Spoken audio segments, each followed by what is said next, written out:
What's next for Denis Villeneuve's Bond movie? Amazon's wishlist includes Jacob Elordi, Tom Holland and Dickinson. In the 2021 film, No Time to Die, Daniel Craig repeats one of the James Bond franchise's most enduring lines to Léa Seydoux: "We have all the time in the world." Well, not quite.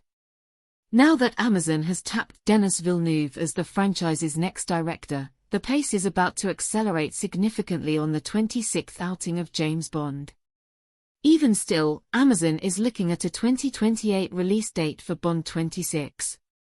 Anything sooner would be impossible to pull off, given the film's scale, sources say.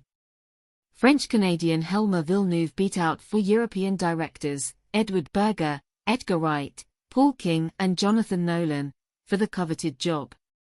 Now, Amazon will move fast to attach a writer, and then an actor who will slip into Agent 007's shoes.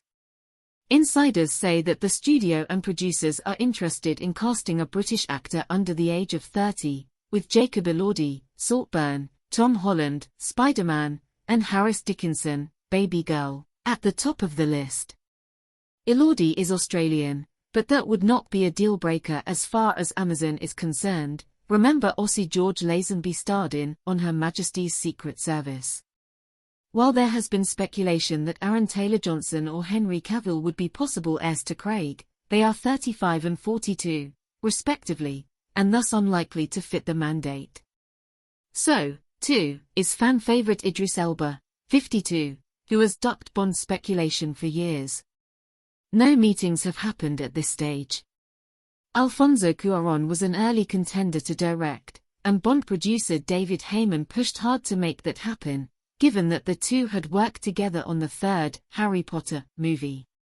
But Cuarón removed himself from competition, choosing to focus on other projects, including the Charlize Theron star, Jane. That film, which is also on a fast track at Amazon, is awaiting a draft of the script from Jack Thorne, who penned the Enola Holmes trilogy. It is unclear if Cuarón would direct or only produce Jane. Initially, Amazon was very interested in Christopher Nolan, who is Jonathan's brother, even if that meant breaking a decades-long rule of not allowing a Bond director to have final cut.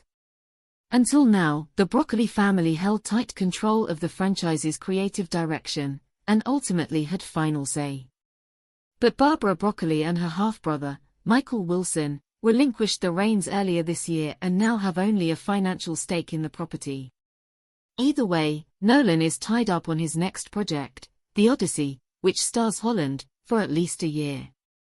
Villeneuve is currently quite busy, too, planning to film Dune, Messiah later this year to make an expected December 2026 release date.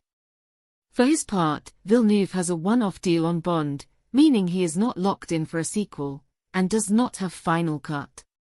The last director to helm two Bond films back-to-back was Sam Mendes with 2012's Skyfall and 2015's Spectre. Amazon has a short list of writers who will chart the future course for the man with the license to kill as he makes his debut with Amazon after decades at MGM. One scenario making the rounds is that Jonathan Nolan, whose take on the material was enthusiastically received at Amazon, would write the screenplay. Though Nolan has a close relationship with the studio via the series Fallout, sources say he is not available to write.